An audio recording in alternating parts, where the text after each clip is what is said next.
Hello दोस्तों, नमस्कार। आशा करते हैं आप लोग स्वस्थ और तंदुरुस्त होंगे। ये वीडियो पेट के लिए बना है। अन्य एग्ज़ाम में भी पूछा जाता है। फ़िलहाल बौद्ध धर्म, तो बौद्ध धर्म को हम शुरुआत करते हैं। बौद्ध धर्म के संस्थापक महात्मा बुद्ध जी हैं और बुद्ध जी का नाम गौतम, सिद्धार्थ गौतम था बचपन में। ठीक है, बचपन में इनको सिद्धार्थ गौतम कहते थे। ठीक है, जन्म इनका 563 ईसा पूर्व में कपिलवस्तु के लुम्बिनी नामक स्थान पर हुआ था। लुम्बिनी जो है अब फिलहाल ये नेपाल में पड़ता है। इनके पिता शुद्धोधन थे और वो जो इनके पिता थे वो शाक के क्षत्रिय परिवार के थे। ठीक है, तथा माता जो थी इनकी वो माया देवी थी, जो कि कोलीय वंश से संबंधित थी। यानी कि माता का जो वंश था वो कोलीय वंश था। ठीक है, अच्छा, माता इनकी जो थी वो जन्म के समय ही, यानी कि बौद्ध जी को जब जन्म हुआ था उसी समय इनका देहांत हो गया था। तो बुद्ध जी की जो पालन पोषण है वो इनकी मौसी ने किया था और इनकी मौसी का नाम गौतमी प्रजापति था। इनकी पत्नी का नाम यशोधरा था तथा पुत्र राहुल था। इनका प्रिय मित्र छन्न था, जिसको चन्ना भी कहते हैं, और घोड़े का नाम कंथक था। अच्छा, अब इनसे रिलेटेड कुछ चीज़ें आ जाती हैं, जैसे महाभिनिष्क्रमण किसे कहते हैं। तो इनके जो गृह त्याग की घटना है उसको महाभिनिष्क्रमण कहते हैं। हुआ क्या था, 29 वर्ष की आयु में ही इन्होंने गृह त्याग कर दिया था। ठीक है, कहा जाता है इनकी पत्नी सो रही थी, राहुल भी सो रहे थे और ये चले आए थे।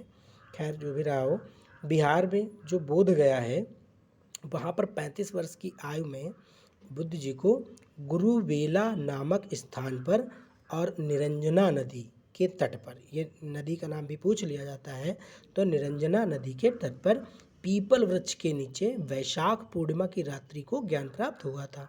अच्छा, ज्ञान प्राप्ति की घटना जो है वो संबोधि कहलाती है। प्रश्न आता है संबोधि क्या है, तो ज्ञान प्राप्ति की घटना ही संबोधि है। ठीक, ज्ञान प्राप्ति के बाद इन्हें तथागत कहा गया और शाक्य मुनि कहा गया।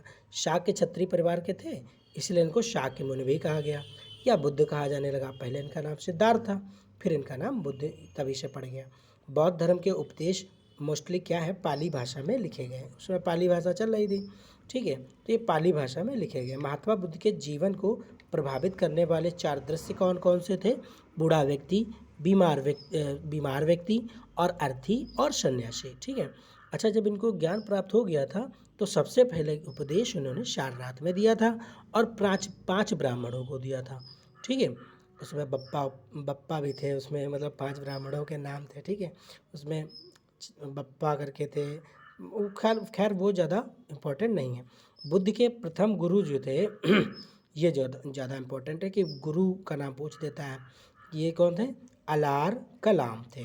ठीक है, ये सांख्य दर्शन से संबंधित थे। कभी कभी आ जाता है प्रश्न कि बुद्ध जी के प्रथम गुरु अलार कलाम किस दर्शन से संबंधित थे, तो अलार कलाम से, अलार कलाम जो थे सांख्य दर्शन से संबंधित थे। अच्छा, सर्वाधिक उपदेश उन्होंने श्रावस्ती में दिए थे। श्रावस्ती इससे लिखा जाता है। ठीक है, प्रथम उपदेश को धर्मचक्र प्रवर्तन कहा गया। जो इन्होंने पहला उपदेश दिया था उसे धर्मचक्र प्रवर्तन कहा गया। बुद्ध के जीवन पर एक बुक लिखी गई है, लाइट ऑफ एशिया। वो किसने लिखी है? तो एडविन अर्नाल्ड ने लिखी है। 1879 में लिखी है, जो कि लंदन में प्रकाशित की गई थी। ठीक है, थैंक यू। आशा करते हैं आपको ये वीडियो अच्छा लगा होगा और चैनल को लाइक करें, सब्सक्राइब करें। नमस्कार।